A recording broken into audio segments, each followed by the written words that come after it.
ओम उमा महेश्वराय नमः। हमारे चैनल पर आप सभी दोस्तों का स्वागत है।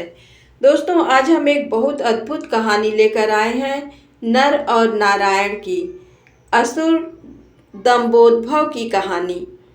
कहानी पसंद आए तो कृपया मेरे चैनल को सब्सक्राइब अवश्य करें और लाइक भी करें। आइए कहानी को सुनते हैं। एक असुर था, दंभोद्भव। उसने सूर्यदेव की बड़ी तपस्या की। सूर्यदेव जब प्रसन्न होकर प्रकट हुए और वरदान मांगने को कहा तो उसने अमरत्व का वरदान मांगा। सूर्यदेव ने कहा यह संभव नहीं है। तब उसने मांगा कि उसे 1000 दिव्य कवचों की सुरक्षा मिले। इनमें से एक भी कवच सिर्फ वही तोड़ सके जिसने 1000 वर्ष तपस्या की हो, और जैसे ही कोई एक भी कवच को तोड़े वह तुरंत मृत्यु को प्राप्त हो। सूर्य देवता बड़े चिंतित हुए।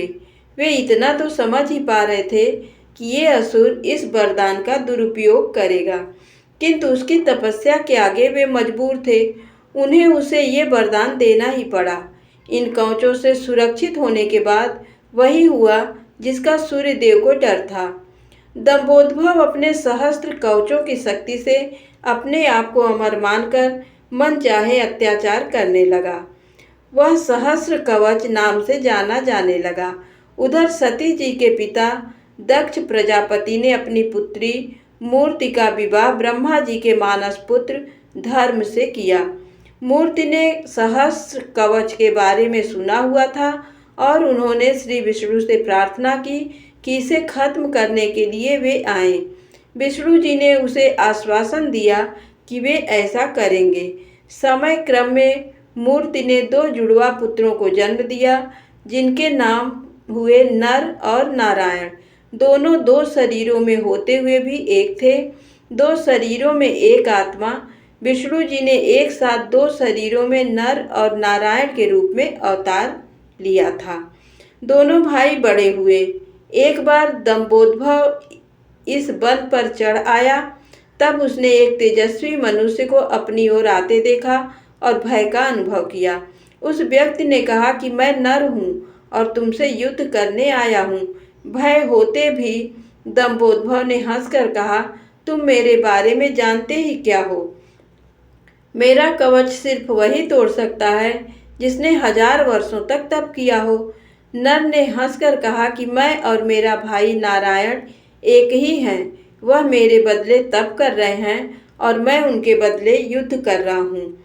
युद्ध शुरू हुआ और सहस्र कवच को आश्चर्य होता रहा कि सच ही में नारायण के तप से नर की शक्ति बढ़ती चली जा रही थी।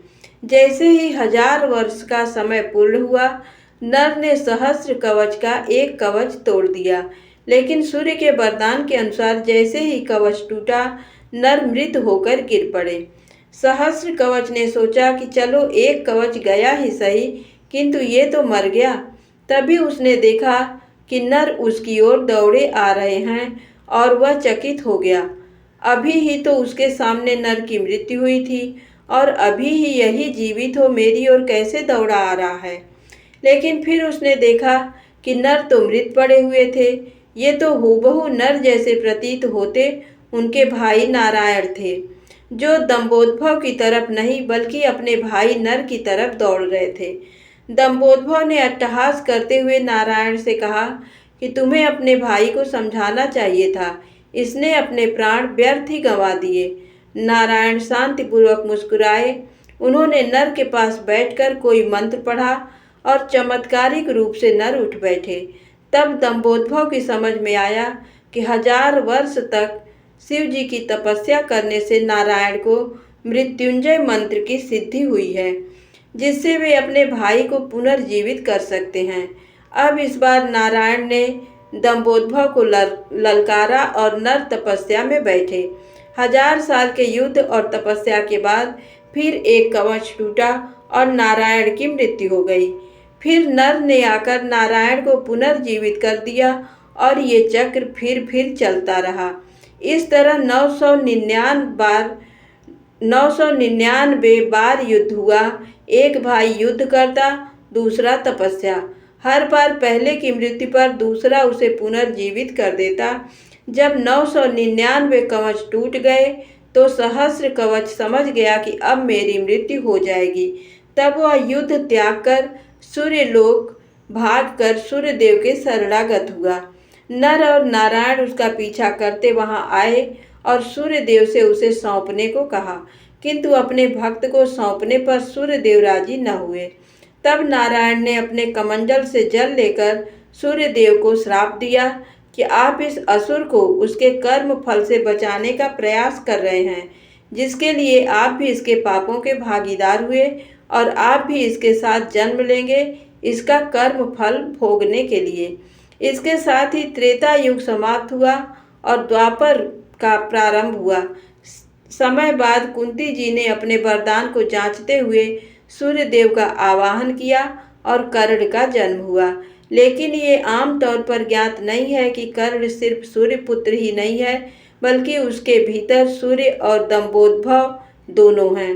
जैसे नर और नारायण में दो शरीरों में एक आत्मा थी, उसी तरह कर्ण के एक शरीर में दो आत्माओं का वास है, सूर्य और सहस्र कवच। दूसरी ओर नर और नारायण इस बार अर्जुन और कृष्ण के रूप में आए।